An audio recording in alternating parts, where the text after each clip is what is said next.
చేసుకుని మిగతా వాళ్ళు కూడా వచ్చి మొరగడం స్టార్ట్ చేశారు. మురిగేది కేవలం రాజకీయం వరకు విమర్శ ఉంటే పర్లేదు సార్, లేదు కళ్యాణ్ గారి వరకు ఉన్న విమర్శ ఓకే. అసలు పరిధిని దాటిపోయి పసిబిడ్డల్ని ఇంట్లో తల్లిదండ్రులను కూడా బయటికి లాక్కొచ్చి మాట్లాడినటువంటి దారుణమైన నీచమైన భాష మాట్లాడిన వాడిని వాళ్ళ ఏదో ట్రెండ్ చేస్తున్నారు sir. Stand with Posani Murali అంట, పోయి అతనితో పాటు జైలు నించోటి పోయి మీరు కొడతారు ఇద్దరులారా.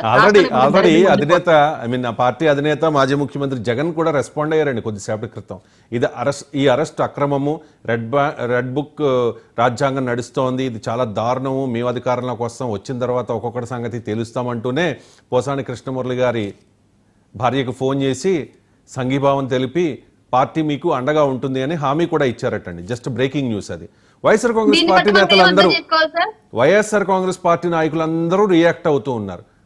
ఎందుకు అంతలా భుజాలు తడుగుకుంటున్నారు? ఆ పార్టీ నాయకుడు కాదు కదా, ఆ పార్టీ అసలు రాజకీయాల్లో లేడు కదా పోసాని కృష్ణమురళి. దీన్ని బట్టి మీరు ఏం అర్థం చేసుకోవాలి? ఆంధ్ర రాష్ట్ర ప్రజలైనా, రెండు తెలుగు రాష్ట్రాల ప్రజలైనా, రాజకీయాల్లో ఉన్న వాళ్ళని దీన్ని బట్టి మీరు ఏం అర్థం చేసుకోవాలి? పోసాని కృష్ణమురళి గారి అరెస్ట్ అక్రమ అరెస్ట్ అని చెప్పేసి భార్యకు భరోసా ఇచ్చి మేము అండగా ఉంటాము అని అన్నాడు అంటే ఆ మాటలు మాట్లాడించింది ఎవడు? ఇప్పుడు క్లియర్ గా చెప్పండి. జగన్మోహన్ రెడ్డి మాట్లాడించాడు. జగన్మోహన్ రెడ్డి యొక్క అండదండలు చూసుకొని పోసాని కృష్ణమురళి పవన్ కళ్యాణ్ గారి యొక్క చిన్న కూతురు, చిన్న బిడ్డని కూడా అట్లాంటి మాటలు మాట్లాడగలిగాడు అని మేము అర్థం చేసుకోవాలి. రైట్. ఎందుకు అంటే చాలా డౌట్ వస్తుంది. ఇప్పుడు కుల ప్రస్తావన లేని రాజకీయం ఉండదు, అందున ఆంధ్రప్రదేశ్లో అసలే ఉండదు. వల్లభనేని వంశీ అరెస్ట్ లేట్ అయిందని, ఏంటది కొడాలి నాని అరెస్ట్ ఇంకా జరగలేదని, మరి పోసాని కృష్ణమురళిని కూడా ఇంకా అరెస్ట్ చేయలేదని కొద్ది రోజుల క్రితం జరిగిన చర్చ. అంటే వాళ్ళందరూ కూడా ఒక కమ్యూనిటీ, చంద్రబాబు నాయుడు గారి కమ్యూనిటీ. అందుకనే నందిగం సురేష్ని అరెస్ట్ చేయడంలో ఎక్కడా వెనకడుగు వేయలేదు, బోరుగడ్డ అనిల్ కుమార్ని అరెస్ట్ చేయడంలో ఎక్కడా వెనకడుగు వేయలేదు అని చెప్పి.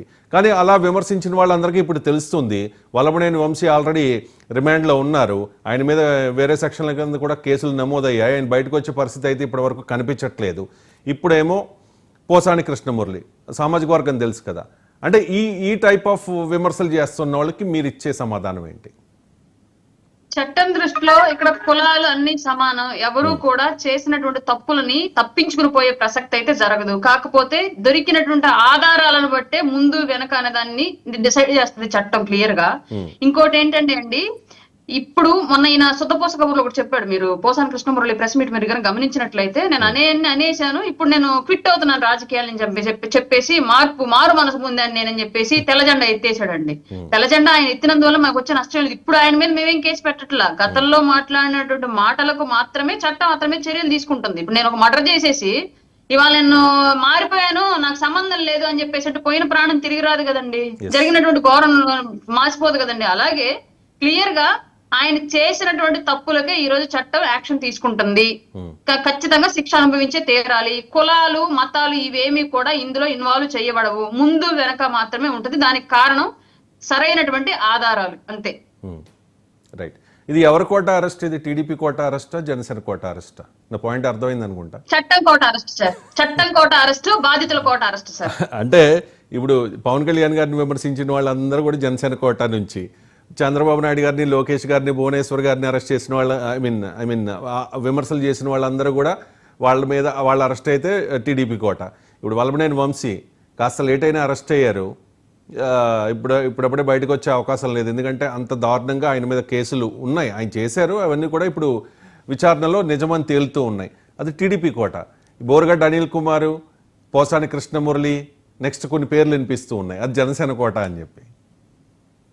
అలా ఏం లేదు సార్. ఇప్పుడు బోరుగడ్డ అనిల్ అనే వ్యక్తి పవన్ కళ్యాణ్ గారిని ఒక్కళ్ళనే విమర్శించలేదు, టీడీపీ వాళ్ళని వదిలిపెట్టలేదు. అలాగే ఈ పోసాని కృష్ణమురళి అనే వ్యక్తి పవన్ కళ్యాణ్ గారిని ఒక్కళ్ళని తిట్టలేదు, మిగతా టీడీపీ వాళ్ళని వదిలిపెట్టలేదు. అలాగే ఇంకా రాబోయే రోజుల్లో కొందరు సతీ సావిత్రులు ఉన్నారు, కలియుగ సతీ సావిత్రులు ఉన్నారు, వాళ్ళని కూడా అరెస్ట్ లో అవుతాయి 100%. వాళ్ళ మీద కూడా కంప్లైంట్లు పెట్టున్నాం మేము క్లియర్ గా. వాళ్ళు కూడా కాదు, వాళ్ళు అంతకు మించి దారుణంగా మాట్లాడారు, ఎస్పెషల్లీ మిమ్మల్ని ఉద్దేశించి మాట్లాడారు. మీరు పర్సనల్ గా కూడా బాధితురాలు, మీరు అందరం కంప్లైంట్లు పెట్టే ఉన్నాం.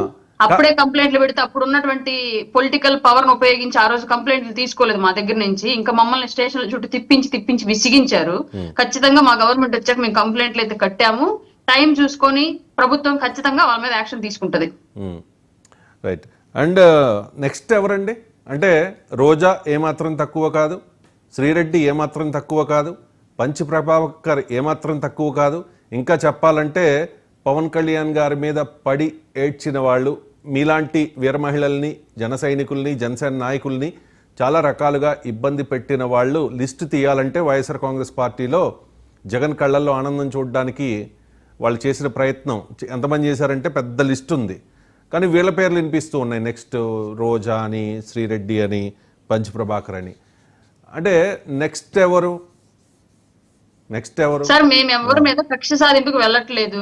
రాష్ట్ర వ్యాప్తంగా ఎవరి మీద అయితే ఎఫ్ఐఆర్లు నమోదయ్యి ఉన్నాయో వాళ్ళ మీద ఖచ్చితంగా యాక్షన్ తీసుకోవడానికి మొదలు పెట్టారు. 100% ఒకళ్ళ తర్వాత ఒకళ్ళు ఎవరైతే తప్పు చేస్తున్నారో వాళ్ళందరూ కూడా జైల్లోకి వెళ్లే తీరుతారు. చట్టం దృష్టిలో వాళ్ళు శిక్షను అనుభవించే తీరుతారు. ఇందులో పలానా వాళ్ళ పేర్లని మేమే ఉటంకించట్లేదు. మాకు ఎవరి మీద కక్ష సాధింపు లేదు. మేము బాధితులుగా ఉన్నాం. మమ్మల్ని బాధించిన వాళ్ళని చట్ట ప్రకారం చర్యలు తీసుకోవడానికి మాత్రం అడుగుతున్నాం.